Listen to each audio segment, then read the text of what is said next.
오늘 말씀은 사랑하는 사람의 죽음 이야기로 시작합니다. 아브라함이 그의 아내 사라를 사별하는 장면입니다.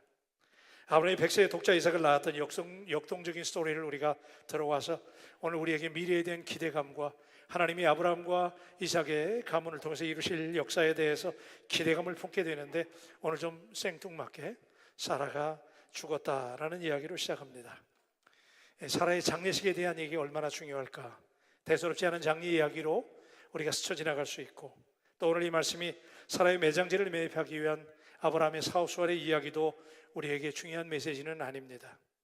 오늘 이야기의 강조점은 사라가 가나안 땅에서 죽었고, 아브라함은 그녀의 매장지가 새로운 소망의 시작인 것을 드러내려고 큰 노력과 대단한 비용을 들였다는 것을 오늘 우리에게 설명합니다. 그러니까 이 이야기의 핵심은 아브라함이 미래에 대해서 가지고 있는 그의 믿음을 어떻게 행동에 반영했는가를 우리에게 보여주는 메시지입니다.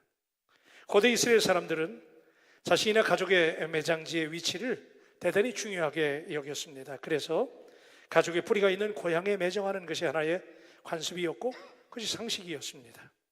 그렇다면 아브라함과 사라는 멀리 메소포타미아 문명의 중심지인 우르 사람들이었기 때문에 그곳에 뿌리가 있는 사람들이고, 당연히 귀소 본능에 따라서 고향 가까운 그곳에 고향에 사라를 매장해야 상식입니다. 그런데 놀라운 것은 아브라함은 자신을 가나안 땅에서 외국인이고 자기는 낯선 방문자라고 자기 스스로를 인정하면서도 사라를 그 낯선 타향인 가나안에 매장할 것을 고집합니다. 고향에 묻어야 되는데, 애착이 있고 사랑이 있고 그리움이 있는 고향에 묻어야 되는데 비용이 많이 드는 일인데도 그는 왜 낯선 타향에 사랑하는 아내를 매장지를 마련하려고 했을까요? 왜 그럴까요? 아브라함은 지금까지 걸어온 곳에 대해서 큰 미련을 두지 않았고 뒤를 돌아보지도 않았습니다. 축복의 땅을 약속받았지만 가나안 땅에서 단 한 평도 소유하지 못해서 지금은 천막에 살고 있는 그런 형편이지만, 아브라함은 여전히 하나님께서 약속하신 더 나은 미래에 대한, 더 나은 본향에 대한 열정과 믿음이 있었습니다. 이렇게 본다면 오늘 창세기 23장에서 중요한 우리의 묵상의 포인트는 아브라함이 무엇을 했는가에 대한 것이 아니라 아브라함이 왜 그렇게 했는지에 대한 질문에서 시작해야 됩니다. 아브라함은 하나님의 축복이 약속과 같음을 알았기 때문에 지상생활에서 하나님의 약속을 거의 받지 못했지만 그의 믿음은 언제나 미래를 향했고, 그래서 많은 어려움에도 불구하고 계속 충실하게 현실 가운데 자신이 가진 믿음을 결실해가는, 또 믿음을 증명해 보이는 모습을 우리에게 보여주고 있습니다. 심지어는 사랑하는 아내의 죽음 앞에서조차도 그는 매우 크고 귀한 약속이, 그가 받았던 그 귀중한 하나님의 약속이 여전히 실현돼 가는 것을 그 믿음의 행위를 통해서 우리에게 보여주고 있습니다. 이런 아브라함의 믿음은 하나님의 크고 비밀스러운 약속을 받은 오늘 우리에게도 모범이 되고 있습니다. 그는 사라의 무덤을 넘어서 더 나은 본향에 대한, 미래의 하나님이 이루실 일에 대한 기대감을 가진 인물이었습니다. 무덤을 넘어서서 하나님께서 보장하신 영원한 본향에 대한 축복이, 그 확신이 그에게 있었습니다. 세상에서는 보이지 않았지만 그의 믿음 가운데에는 선명하게 새겨진 하나님의 나라에 대한, 우리가 궁극적으로 가게 될, 아니 영원히 우리가 살아야만 될 하나님의 나라에 대한 더 좋은 본향에 대한 꿈이 그의 마음속에 불타고 있었습니다. 이것이 오늘 본문에서 우리가 붙잡아야 될 바라는 것들의 실상이요, 보이지 않는 것들의 증거가 되는 것이죠. 그래서 오늘 저는 여러분에게 두 가지 메시지를 나누면서 은혜를 나누려고 하는데, 첫째는 열정적인 여인 사라가 죽었다라는 이야기죠. 오늘 이야기는 사라가 120세를 살고 죽었다는 사실을 우리에게 전하고 있습니다. 여러분, 100세의 언약의 아들 이삭을 얻고 그가 장성하면 하나님의 이루실 그 우선의 본성과 약속의 땅에 대한 기대감이 넘치는 상황에서, 야, 드디어 하나님께서 독자 이삭을 주시고 드디어 하나님의 약속을 이루시고 하나님의 꿈을 이루어 가시는구나, 하나님의 엄청난 일이 이루어지겠구나라고 기대하고 이삭이 그렇게 성장해 가고 있는 마당에 열국의 어미가 되어야 될 사라가 죽다니요. 기대감이 잔뜩 부풀어져 있는데 여기서 사라가 이 역사의 무대에서 퇴장합니다. 오늘 1절은 이렇게 시작하죠. 사라가 127세를 살았으니 이것이 곧 사라가 누린 횟수라. 여러분, 사라의 향년이 127세이니까 오래전에 고향을 떠나라고 하는 하나님의 명령에 따라서 갈 바를 알지 못하고 순종해서 가나안에 정착한 지 62년이 흐른 시점이었어요. 수많은 시간 동안 아브라함은 열정적인 아내 사라와 기쁨도 슬픔도 그녀와 동고동락하면서 메마른 인생길이었지만 믿음을 지켜낼 수가 있었습니다. 그런데 그녀가 훌쩍 아브라함의 곁을 떠났습니다. 사라의 죽음 앞에서 아브라함은 크게 슬퍼했습니다. 아브라함의 위대한 신앙인이 틀림없지만 그렇다고 해서 그의 삶에 생사화복의 과정이 다 면제되는 것은 아니었습니다. 그도 역시 누구나 감당해야 될 인생의 아픔과 상처를 겪어내야만 했습니다. 그래서 그는 사라의 죽음 앞에서 통곡하고 슬퍼하게 됩니다. 우리가 히브리서를 통해서 이미 잘 알고 있지만 아브라함은 믿음으로 영원한 번영을 기대하는 인물, 하나님의 나라에 대한 소망이 넘치는 인물이었지만 그것이 사라의 죽음에 대해서 슬픔의 통곡을 멈추게 하지는 못했습니다.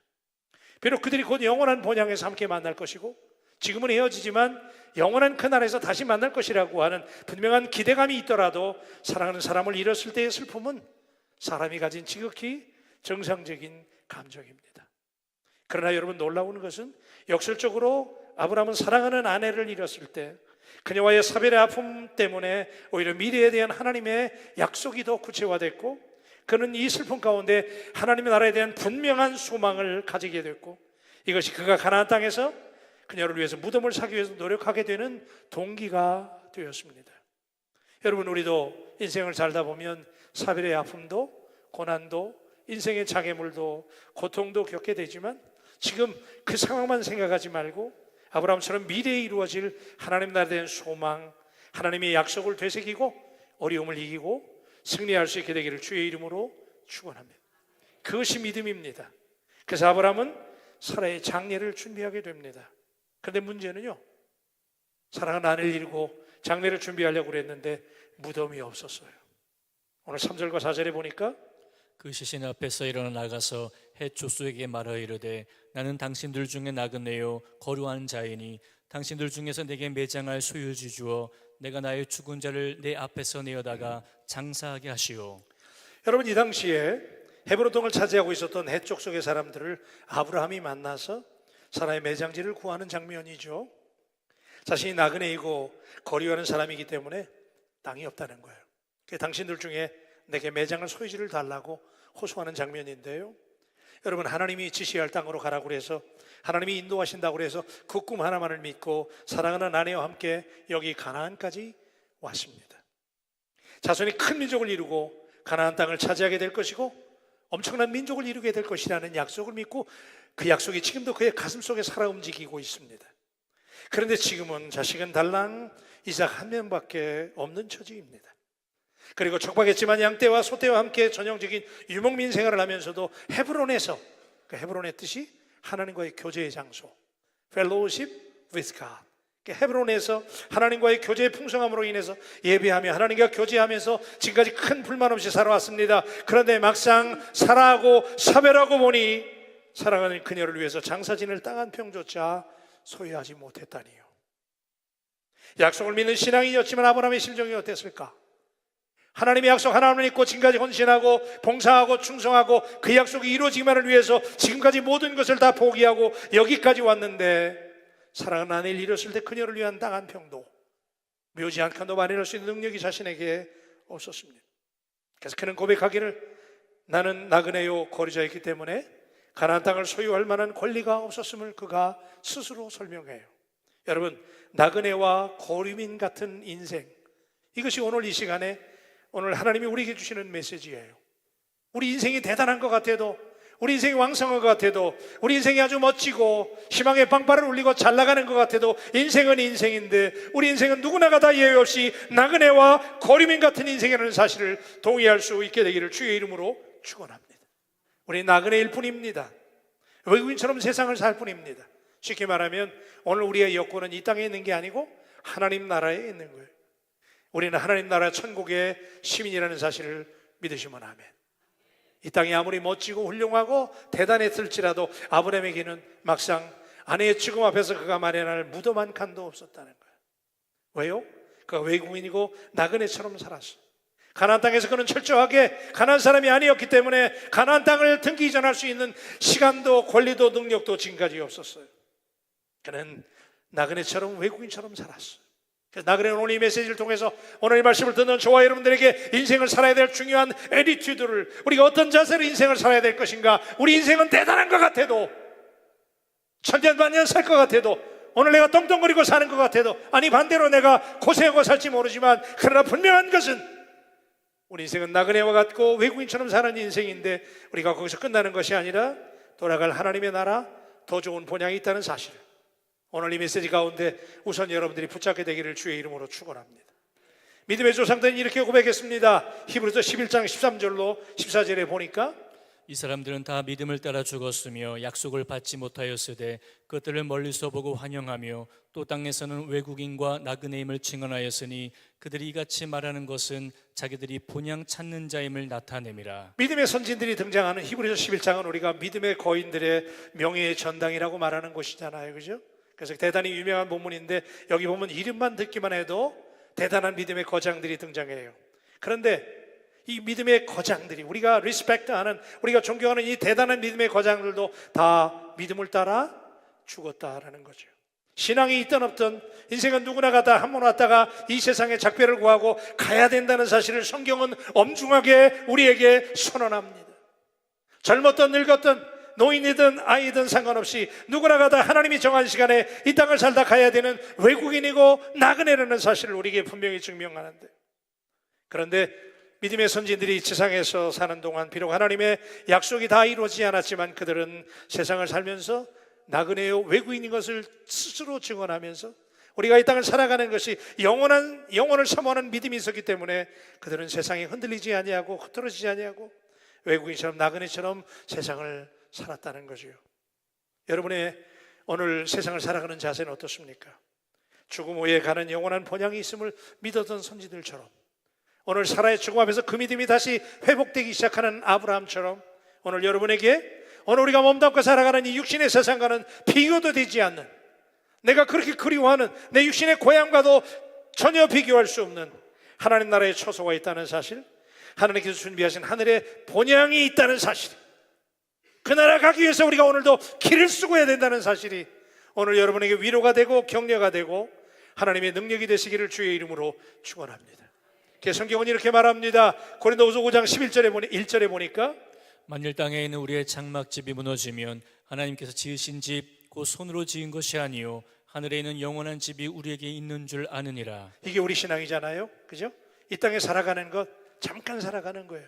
나그네처럼 안개처럼 외국인처럼 그렇게 살아가다가 우리가 이 땅에서 우리의 장막집이, 그죠? 우리 바디가, 이 피지컬 바디가, 이게 장막집이 다 무너지면 우리는 가야 될 나라, 하나님의 나라에 있는 영원한 집이 우리에게 있는 줄 아시기를 주님의 이름으로 도전합니다.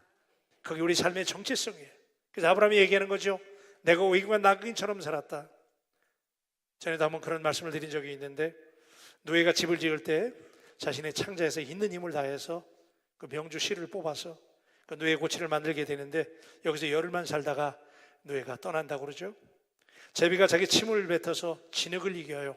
그리고 그 진흙을 이겨서 거기다 이거저거 섞어가지고 혼신의 힘을 다해서 집을 짓게 되는데, 거기서 6개월만 살다가 그 집을 버리고 따뜻한 남쪽 나라로 찬바람이 불면 떠납니다. 1년을 살다가 버리는 집이 까치들의 집인데, 까치는 그 둥지를 만들기 위해서 볏짚을 물어오느라 입이 터지고 찢어지고 피가 나고 꽁지가 빠져서 그래도 있는 힘을 다해서 지칠 줄 모르고 집을 짓는데, 이처럼 날짐승과 곤충들은 이렇게 온 힘을 다해서 집을 지었을지라도 시절이 바뀌면 찬바람이 불면 미련 없이 집을 버리고 떠나갑니다. 그런데 오늘 우리 사람들의 모습은 어떻습니까? 미련하게 끝까지 움켜쥐고 있다가 종래에는 빈손으로 떠나는 사람들을 늘 바라보면서, 그죠? 공술의 공수고 늘 빈손으로 떠나는 사람들을 바라보면서도 여전히 우리는 데일리 라이프에서 우리의 삶 속에서 내가 쥐고 있는 걸 놓지 못하고 거기에 집착을 가지고 애착을 가지고 나그네처럼 외국인처럼 살지 않고 천년만년 살 것처럼 미련 두고 살아가는 우리의 모습이 아닐런지 오늘 이 시간에 이 말씀 앞에서 우리가 옷깃을염이며 돌아다 보십시다. 사람을 위해서 돈을 만들었어요. 그죠? 돈. 그래서 돈을 만들었는데, 사람들이 편리하려고 돈을 만들었는데 돈에 너무 집착하다 보니까 사람들이 돈의 노예가 되고 있는 세상입니다. 돈 때문에 살인하게 되고, 돈 때문에 미워하게 되고, 돈 때문에 사고가 나요. 몸을 보호하기 위해서 옷을 입습니다.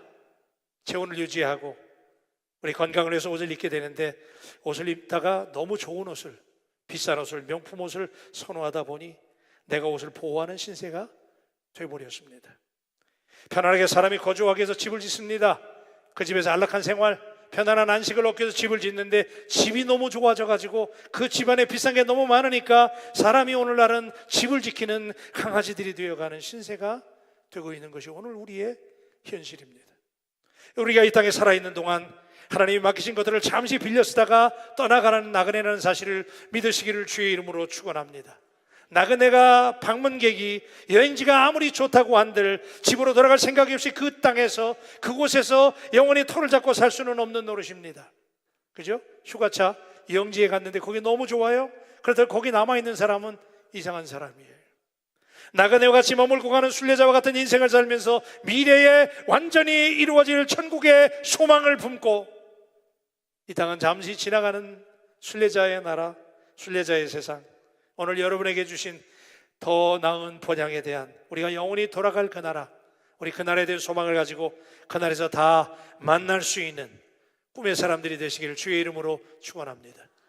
그런 의미에서 우리 옆 사람들이 한번 얘기하고 지나갈게요. 우리 천국에서 꼭 만납시다. 아멘이세요? 안 하는 사람은 천국 안 가시게? 다 우리 천국에서 만나야 되잖아요. 여러분, 미래에 완전히 이루어질 천국의 소망을 품고 주어진 삶 가운데 우리의 작은 믿음들이지만 장애물을 만나고 어려움을 만나고 환난을 만나지만 그 속에서 우리 믿음이 성숙돼 가면서 사명을 이루어가는 것, 그가 우리 이 땅을 살아가는 이유가 되는 거지요. 아브라함은 사랑하는 아내 사라의 죽음을 통해서 오늘날 우리가 궁극적으로 믿고 바라보아야 될 것이 무엇인가를 우리에게 보여줍니다. 아내가 죽었기 때문에 아브라함의 꿈이 좌절된 것일까요? 아닙니다. 함께 꿈을 이루어야 될 사람인데 사라가 죽었기 때문에 반쪽 꿈이 되었을까요? 아닙니다. 어차피 하나님께서 아브라함에게 약속하신 꿈은 여러분 잘 아시지만 금방 이루어질 꿈이 아니었어요. 후손의 번창을 하나님이 약속하셨지만 애굽에서 400년 종살이한 이후에 너희가 번성하게 될 것이라고 말씀하셨고 미래의 가나안 땅을 차지할 것이라고 말씀하셨기 때문에 처음부터 아브라함에게 주셨던 하나님의 약속은 당장 이루어지는 것이 아니라 약속음의 믿음이었어요. 그래서 아브라함은 하나님 앞에 이 먼 미래의 이야기였지만, 그런데 사라가 죽으면서 아브라함에게는 하나님의 꿈이 좀 더 구체적으로 그에게 다가왔고 이 땅 가운데 이루어져야 하고 또 이루어지고 있음을 확신하게 되는 기회가 되었어요. 아브라함의 믿음이 아내 사라의 죽음을 통해서 더 탄탄하게 기초를 쌓는 기회가 됐고 거대한 꿈을 이루는 기초가 되었습니다. 두 번째는 나그네 아브라함이 사라의 매장을 위해서 가나안 땅을 매입하는 장면이잖아요. 우리 너무 잘 알려진 이야기인데 더 나은 진정한 가나안 땅을 소유하기 위해서 아브라함은 본격적으로 사라의 매장지를 구했습니다. 그래서 헤브론 사람들하고 흥정을 했어요. 딜링을 했는데 그가 마음에 두고 있던 것이 있었는데 그곳은 소알의 아들 에브론의 밭 가장자리에는 막벨라 굴이었어요. 자, 그런데 가나안 땅에 있는 이 헤브론 땅에 그리고 거기 막벨라 굴이 있었는데 다행히 해쪽 속의 사람들은 아브라함에 대해서 굉장히 좋은 임프레션을, 좋은 인상을 가지고 있었거든요. 그래서 6절에 보니까 우리 같이 한번 읽어볼게요. 시작. 네, 주여 들으소서. 당신은 우리 가운데 있는 하나님이 세우신 지도자이시니 우리 묘실 중에서 좋은 것을 택하여 당신의 죽은 자를 장사하소서. 우리 중에서 자기 묘실에 당신의 죽은 자 장사함을 금할 자가 없으리이다. 그러니까 아브라함이 이 해쪽 속 사람들에게 헤브론에 살면서 굉장히 좋은 인상을 남겼던 거예요. 그래서 하나님의 사람이라고, 그죠? 하나님이 보내신 사람이라고는 좋은 인상을 가지고 살았기 때문에 아브라함이 지금 사라를 위해서 그들에게 매장지를 구했을 때 당신이 묘실을 구한다면 우리 중에 누구라도 당신에게 땅 내주는 것을 반대할 사람이 없습니다라고 하는 대단히 호의적인 반응이었어요. 아브라함이 헤브론에 거처하면서 주변인들에게 대단히 모범적인 삶을, 그리고 그리스도인으로서 하나님의 사람으로서 인정받았음을 시사하는 대목입니다. 이제 아브라함은 해쪽 속의 사람들이 이렇게 좋은 반응을 보이니까 그들의 호의에 대해서 그것을 그대로 받아서 가나안 땅의 한 모퉁이를 무상으로 기증받고 사랑하는 아내를 거기 매장하면 해피엔딩. 그러면 끝나는 일이었어요. 그죠? 공짜로 준다는 거예요. 당신이 땅을 쓰겠다 그러면 우리가 그냥 주겠다는 거예요.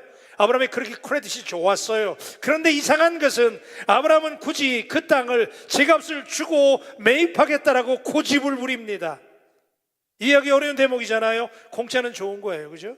그래서 공짜로 주겠다는데 아브라함은 굳이 공짜를 사용하고 돈을 들여 그 땅을 자기가 매입하겠다라고 고집해요. 그래서 9절에 보니까요. 다 같이 9절 한번 해볼게요. 시작. 그가 그의 밭머리에 있는 그의 막벨라 굴을 내게 주도록 하되 충분한 대가를 받고 그 굴을 내게 주어 당신들 중에서 매장할 소유지가 되게 하기를 원하노라 하매. 그러니까 여러분 이 말은 지금 오늘 우리의 경제적인 논리는 도무지 이해할 수 없는 거예요. 그죠? 공짜로 주겠다는데 근데 아브라함이 뭐라 그러냐면 내게 주도록 하되 내가 충분한 대가를 주겠다는 거예요. 그죠? 싸게 뭐 깎은 것도 아니고 내가 충분한 대가를 줄 테니 그 소유지를 내 것이 되게 해달라고 고집을 부리는 아브라함을 당신은 이해할 수 있습니까? 왜 아브라함이 이렇게 고집 부리고 있을까요? 나의 땅에 자기가 남의 땅에 자신의 아내를 매장하는 것이 아니라 자신의 땅을 자기가 스스로 구입하고 완전히 소유해서 아내를 매장하기를 원한다는 아브라함의 의지였어요. 결과적으로 땅 주인으로 보이는 에브론은 막벨라 굴뿐만 아니라 그 막벨라 굴이 밭에 있는 거란 말이에요.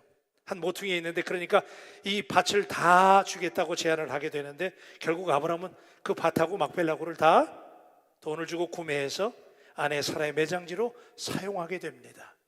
이상하지 않아요? 여러분 우리 18절 말씀 같이 읽어볼게요. 시작. 성문에 들어온 모든 헷 족속이 보는 데서 아브라함의 소유로 확정된지라. 자, 여러분 이 장면이 중요한 거예요. 가나안 땅에서 드디어 아브라함의 땅이 생겼어요. 아브라함의 소유로 확정했다는 거예요. 여러분 성문에 들어온 헷 족속의 모든 사람이 보는 데서라고 하는 말처럼 여러분 그 당시에 성문에서 재판도 열리고 거기서 공적인 일이 많이 벌어졌는데 여기 지금 헷 족속이 보는 데서 성문 앞에서 그러니까 공적인 컨트랙이에요. 그죠? 합법적인 누구도 의심할 수 없는 흠잡을 데 없는 대가를 주고 그 매장지를 밭을 막벨라 굴을 구매했어요. 물론 아브라함은 사실상 시세보다 훨씬 비싼 값에 샀습니다. 은 400세겔이라고 그랬으니까 대단한 고가예요. 그런데 이 고가에 막벨라 굴과 원하지 않는 밭까지도 구매했어요. 상식적으로는 대단히 큰 손해가 되는 계약이에요. 말도 안 되는 거예요. 그죠?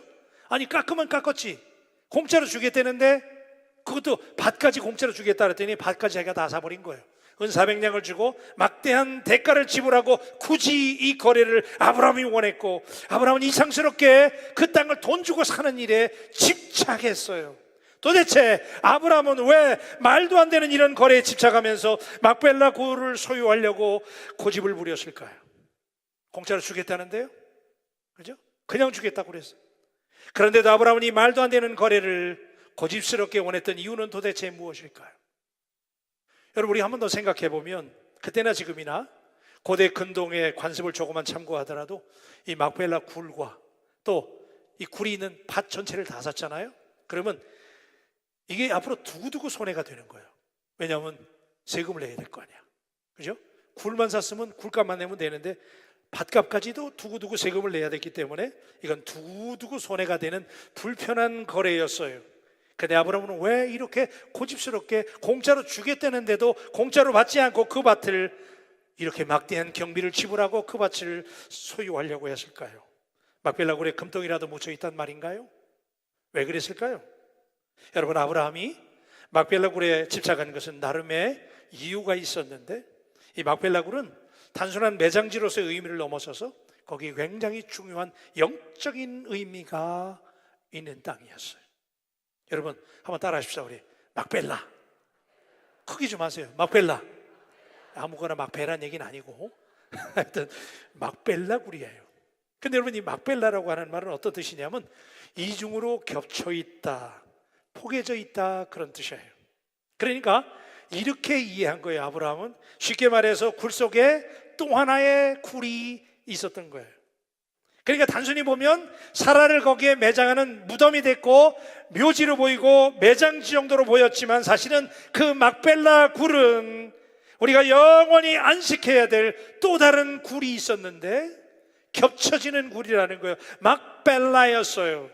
그녀가 놓은 그곳에 또 하나의 세계가 열리는 문이 있다고 믿었기 때문에 그것은 하나님의 나라를 향해서 가는 문이었어요.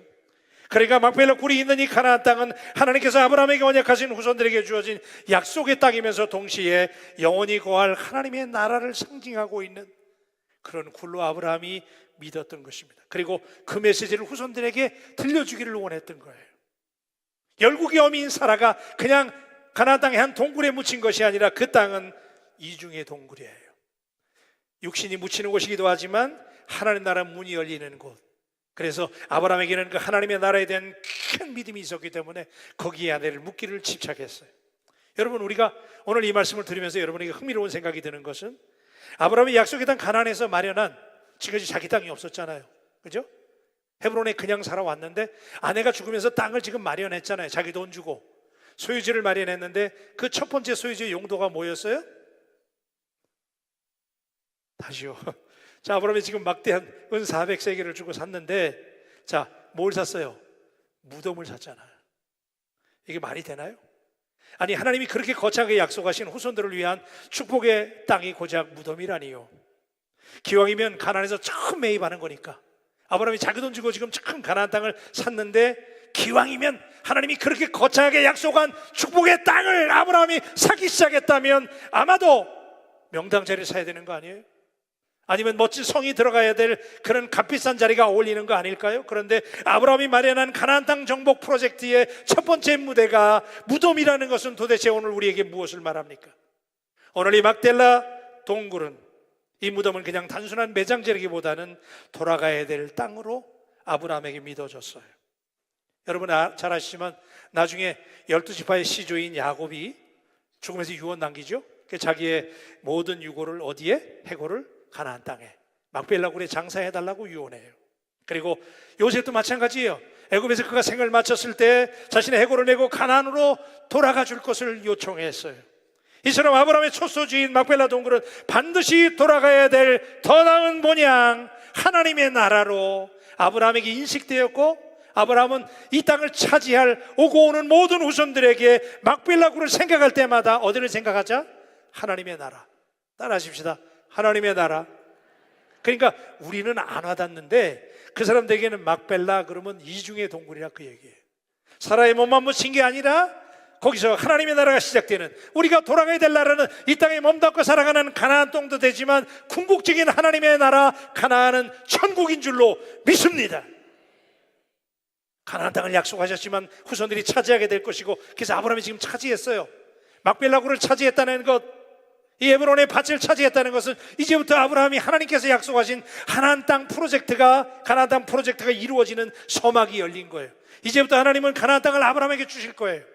그래서 아브라함은 그 땅을 후손들에게 단순히 열국의 어미인 사라가 묻힌 것이 아니라 거기가 하나님의 나라가 시작되는, 우리가 돌아가야 될, 하나님이 선택한 이스라엘 민족, 아브라함의 후손 모두가 돌아가야 될 영원한 하나님의 나라, 그 나라라는 사인으로 거기에 집착하고 거기에 자기의 막대한 재산을 들여서 그 땅을 산 거예요. 오늘 사랑하는 여러분, 이 대목에서 우리는 이렇게 말씀을 붙잡기를 원합니다. 하나님께서는 이 땅을 살아가는 주님의 백성들을 돌아보시고 그들이 반드시 돌아가야 될 본향, 그죠? 하나님의 나라가 우리에게 있다는 사실을 오늘 우리에게 알려주시는 줄로 믿습니다. 믿습니다. 그래요. 우리가 이 하나님의 나라에 대한, 천국에 대한 소망, 그래서 신약에서는 하나님의 나라, 그리고 예수님께서는 우리 주님이 예비하신 하나님 나라 처소, 그죠? 내가 너희를 위하여 처소를 예비하러 간다. 여러분, 자, 아멘하고 지나갈게요. 여러분에게 분명히 그 나라에 대한 소망이 있으신 분들만 아멘. 아멘. 진짜 있어요? 리얼리?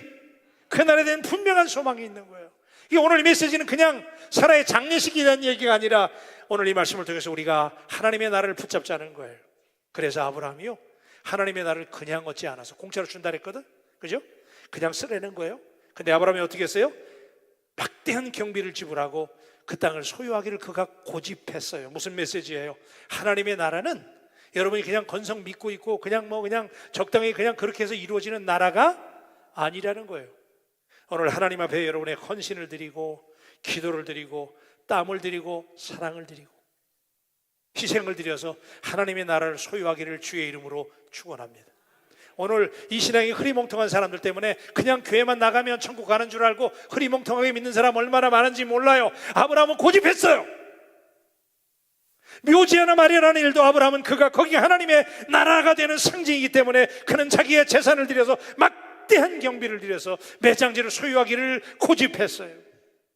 오늘 여러분은 하나님의 나라를 믿는다면 여러분은 그 나라를 소유하기 위해서 도대체 무슨 노력을 다하고 있습니까? 아브라함은 자신의 재산을 들여서 희생하며 헌신하며 그 땅을 살려고 고집을 다했어요. 오늘 사랑하는 여러분, 하나님의 나라는 그냥 얻어지는 게 아니에요.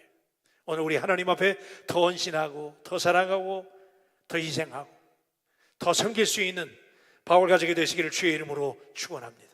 그렇게 믿다가 얻어지는 나라가 하나님의 나라예요. 그리고 여러분, 놀라운 사실은 아브라함이 막벨라굴을, 그죠? 처음으로 이제 가나안 땅에서 아브라함이 공식적으로 사람들이 모인 자리에서 그 땅을 등기 이전했잖아. 이제 아브라함 땅인 거예요. 그럼 이제부터 하나님께서는 지금까지 약속하신 가나안 땅에 대한 축복의 프로젝트가 이제부터 시작되는 거예요. 그래서 아브라함은 그 땅에게 집착했고 그 땅을 사는 일에 집중했고, 그래서 막벨라굴에 자기 아내를 묻어가면서 후손들에게 오고 오는 세대에게 거기가 가나안 땅의 시작인 것을 알렸어요. 오늘 사랑하는 여러분, 우리가 이 땅을 살아갈 때 아브라함이 아내 사라의 죽음을 맞이해서 그냥 단순히 슬퍼하지 않고 그는 그것이 계기가 돼서 막벨라 굴과 밭을 사게 되는 놀라운 일을 이루게 됩니다. 한 시대가 끝나가는 모습입니다. 그것은 꿈을 이루지 못한 허무한 죽음이 아니었습니다. 약속과 꿈을 따라왔던 아브라함과 사라는 죽음을 통해서, 아브라함을 통해서 꿈을 이루어가기 시작합니다. 사라는 가나안 땅을 정복하는 일을 보지 못했지만 그래도 꿈과 약속은 여전히 그의 죽음을 통해서, 아브라함을 통해서 이어졌고 앞으로도 훌륭하게 성취될 거예요. 그래서 가나안 땅을 나중에 이스라엘 백성들이 차지하는 놀라운 역사가 이루어지는 줄로 믿습니다. 여러분의 꿈이, 여러분의 사랑이 안 이루어지는 것 같죠? 아니에요. 지금도 계속 이어져 가요.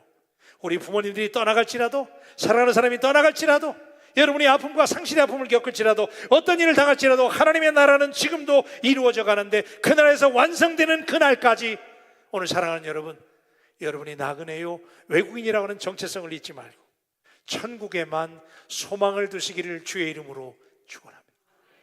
그리운 거예요. 그죠? 그 나라 생각하면 우리가 고향을 사랑하는 것처럼 더 나은 본향에 대한 그리움이 우리에게 있기를 바라요. 그래서 믿음의 선진들이 히브리서 11장 16절에 보니까 우리 다 같이 한번 읽고 마칠게요. 다 같이요. 시작. 그들이 이제는 더 나은 본향을 사모하니 곧 하늘에 있는 것이라. 이러므로 하나님이 그들의 하나님이라 일컬음 받으심을 부끄러워하지 아니하시고 그들을 위하여 한 성을 예비하셨느니라. 할렐루야. 고향에 있는 사람은 외롭지 않아요. 그죠? 돌아갈 나라에 대한 분명한 정체성이 있는 사람은 흔들리지 않아요.